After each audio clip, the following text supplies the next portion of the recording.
On the 1st of July 1918, a Lithuanian delegation arrived in the South German city of Freiburg im Breisgau.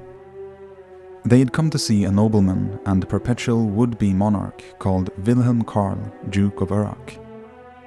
Born in 1864, he descended from the royal family of Württemberg, but was barred from succession because his grandfather had married a court lady of much lower standing. On his mother's side, Wilhelm was related to the Princess of Monaco and was second in line to the throne after Prince Louis, the unmarried son of his cousin. But although Wilhelm had spent much of his childhood in Monaco and was culturally francophone, he was still a Württemberg national, and the prospect of a German inheriting the tiny state was unacceptable to France. So in 1911, Monaco passed a law recognizing Prince Louis's illegitimate daughter Charlotte as heir. Thereby, the Duke of Urach had been pushed down the line of succession. But more opportunities presented themselves. In 1913, Wilhelm was one of several princes considered for the throne of Albania, and over the course of World War I, the idea was even floated of making him King of Poland or Grand Duke of Alsace-Lorraine. All of these prospects had come to nothing, however, when on the 1st of July 1918, he was offered the throne of Lithuania. At the onset of World War I, Lithuania had been a part of the Russian Empire for more than 100 years, but over the course of the conflict it was occupied by Germany, and in early 1918 a council composed of 20 representatives from the country declared independence. The Germans presented various proposals to incorporate Lithuania into their state, like granting its crown to the Kaiser and forming a personal union with Prussia.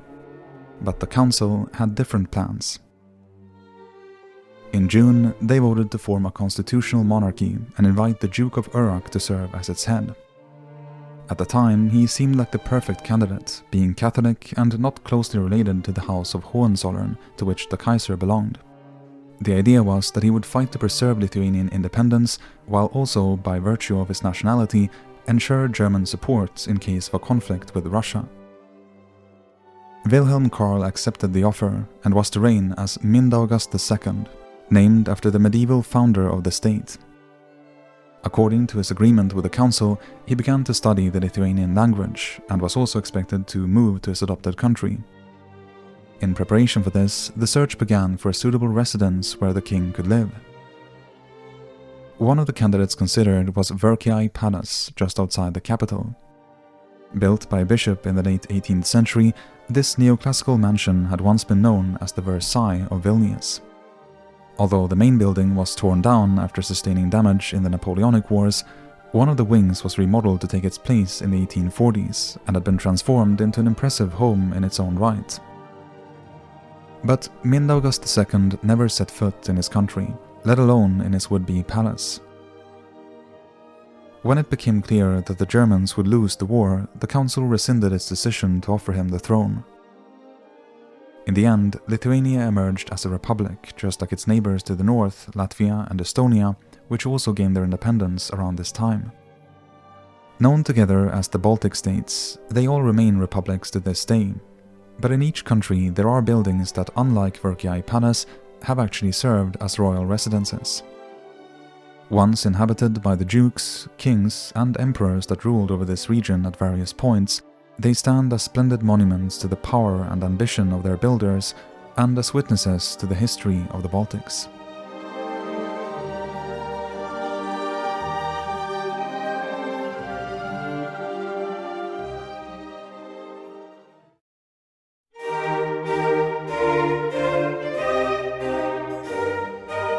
In the beginning of the 18th century, Russia expanded its borders to the Baltic Sea, capturing the Swedish provinces of Ingria, Estonia, Livonia, and part of Karelia in the Great Northern War.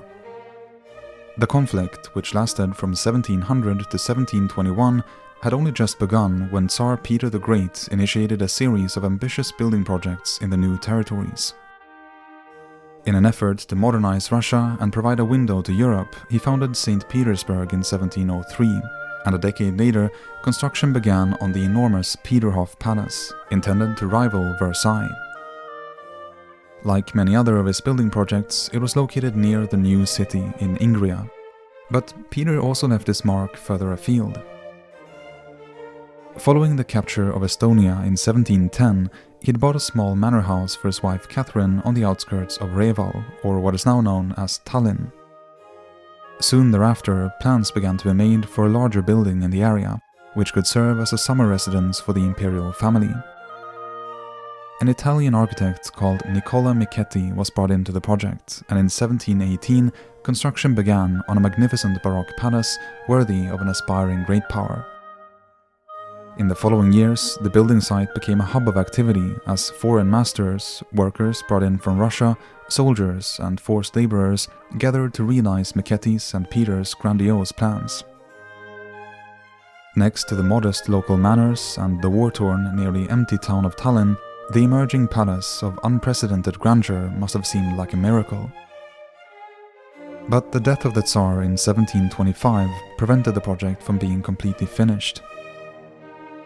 Catherine, who succeeded him as Empress of Russia, showed no interest in the seaside property, and yet it was in honor of her that the building would later be named Kadriorg Palace, or Katharinenthal, meaning Catherine's Valley in German. While most of the original rooms have since been lost, the Great Hall, with its tall ceiling and rich stucco decoration, remains as one of Northern Europe's most beautiful examples of a Baroque interior.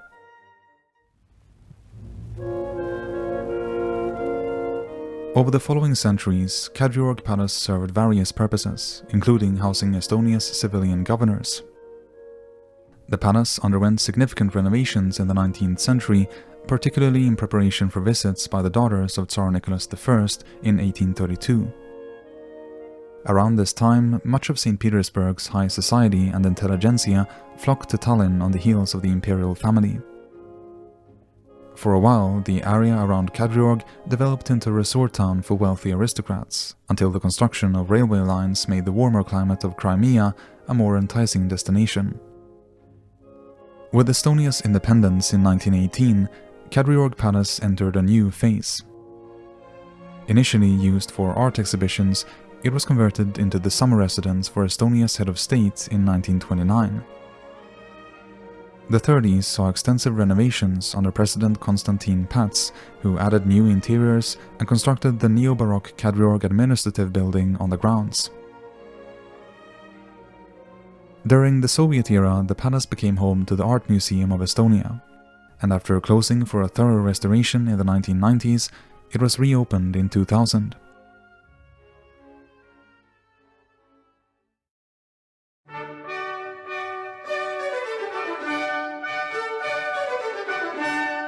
Between the 16th and 18th centuries, what is now Western Latvia was known as the Duchy of Courland and Semigalia. Although nominally a vassal of the Polish-Lithuanian Commonwealth, the duchy maintained a good degree of autonomy, and its rulers, the Kettler family, developed it into a thriving trading power. They encouraged industry, built up a large merchant fleet, and at one point even established colonies in the West Indies and Africa. But when the duchy was ravaged by war in the mid-1600s, its economic fortunes declined, and by the beginning of the following century, it increasingly fell under the influence of Russia. In 1737, when the line of the Kettlers died out, the Curonian nobility were arm-twisted into accepting the Russian candidate Ernst Johann von Byron as their new duke. Byron was the lover and chief advisor of Empress Anna, and exercised enormous influence over the country. Having brutally suppressed his opponents, ground down the people with taxes, and sidelined the Russian nobility in favor of Germans, he was generally despised within the empire, and wasn't much better liked in Courland and Semigalia, where he originally came from. On top of this, Byron was also known for his extravagance, and poured the vast resources of the Russian state into opulent building projects in his homeland. In Jelgava, also known as Mitau, he tore down the former residence of the Kettler dynasty, which had been damaged in the Great Northern War, and in its stead built the largest Baroque palace in the Baltic states. The fashionable architect Bartolomeo Rastrelli, who had previously worked on the Winter Palace in St. Petersburg, was hired to design it. He also helped create a summer residence for the Duke, called Schloss Ruhenthal or Rundale Palace, which consisted of 16 buildings surrounded by French formal gardens and a large forest park.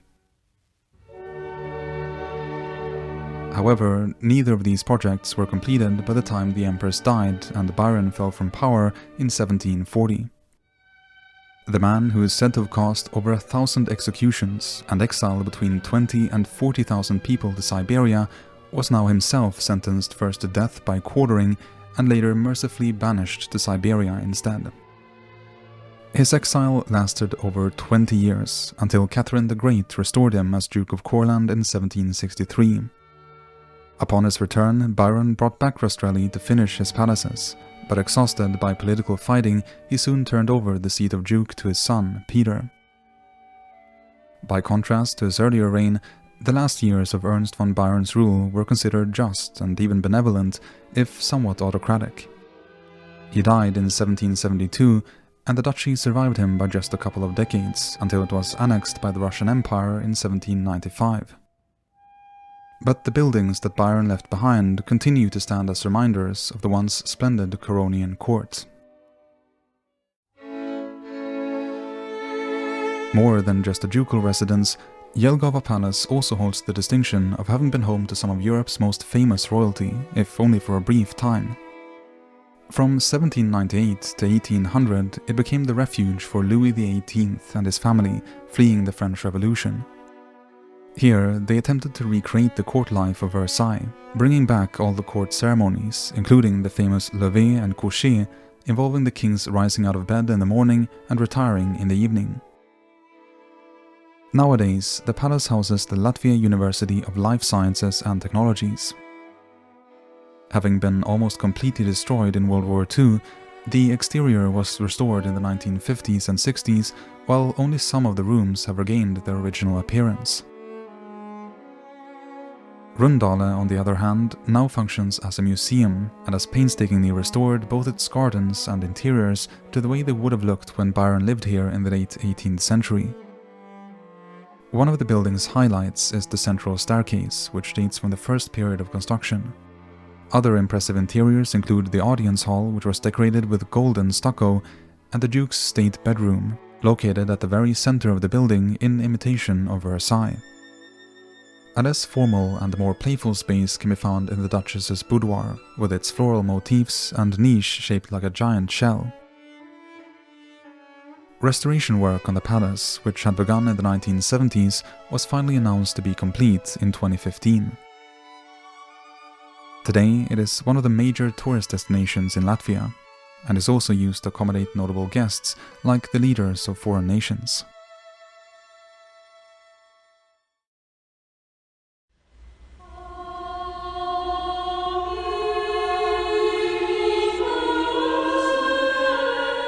Pressed by the threat of invasion by crusading German knights, the pagan tribes of Lithuania unified under King Mindaugas in the 13th century. Later rulers, known as Grand Dukes, rapidly expanded the state's borders until it had grown into one of medieval Europe's largest countries, stretching from the Baltic to the Black Sea. After agreeing to adopt Christianity in 1385, Lithuania formed a personal union with Poland, which evolved into the Polish-Lithuanian Commonwealth in the 16th century. This vast and multi-ethnic country became one of the preeminent powers of Europe, characterized by its relative religious tolerance and a democratic form of government. But the power of the Commonwealth gradually declined, culminating in a series of partitions by neighboring powers in the late 18th century. As a result, Lithuania was incorporated into the Russian Empire and ceased to exist as a political entity. A final symbolic blow was dealt in 1801 when the palace of the Grand Dukes in the former capital of Vilnius was torn down. This building was the centuries-old heart of the political and cultural life of Lithuania and had gradually grown and withered along with the state. The palace traced its origin to a medieval castle that stood here at the confluence of the Neris and Vilnia rivers. It was known as the Lower Castle in contrast to the Upper Castle on the hill nearby, and was originally a wooden fortification. By the end of the 13th century, it was transformed into the country's first brick castle, and some researchers try to link this period of construction to King Mindaugas. Subsequent rulers gradually expanded and modernized the lower castle into an imposing fortress, but it was only at the turn of the 16th century that it became the undisputed main residence of the Grand Dukes of Lithuania. Around this time, the growing needs of the court and state administration prompted the reconstruction of the castle's inner enclosure into a more representative building in the late Gothic style. It continued to be remodeled and expanded over the course of the 1500s, growing into a magnificent Renaissance palace. Under Sigismund Augustus, whose court was known for its splendor, visitors marveled at its vast riches, and a papal emissary even wrote that the residence contained more treasures than the Vatican.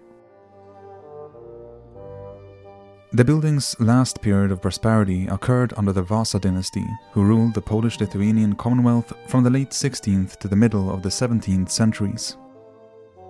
They refurbished the palace, first in the late Mannerist style and then the Baroque. But in 1655, Vilnius was captured by Muscovite and Cossack armies.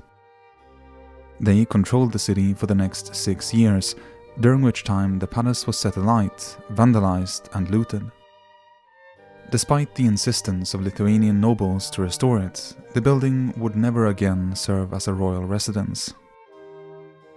In the late 18th century, parts of it were occupied by townspeople and poor nobles, before the ruined palace was finally demolished in 1801 at the instigation of the Tsarist Russian administration.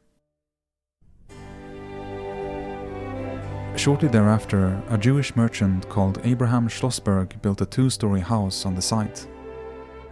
It would stand there for the next 2 centuries, but when Lithuania regained its independence in the 1990s, the decision was made to reconstruct the Renaissance palace. Ground was broken in summer of 2002, and the project was completed 16 years later in 2018. Today, the palace functions both as a prestigious venue for official state functions and as a museum showcasing the history of the building and of the Grand Duchy of Lithuania. In one area, visitors can see the surviving walls of the original palace, along with a rich collection of artifacts discovered during excavations. Some of the historical interiors have also been reconstructed, showcasing the stylistic development from the late Gothic to Renaissance and early Baroque periods. These rooms have been decorated with authentic furniture, tapestries, paintings, maps, and other treasures, offering a sense of the cultural spirit that flourished here from the 15th to 17th centuries. Rising once again in the historic center of Vilnius, the palace has reclaimed an important part of Lithuania's historical memory and heritage, and the reconstruction has become a symbol of the country's restored sovereignty.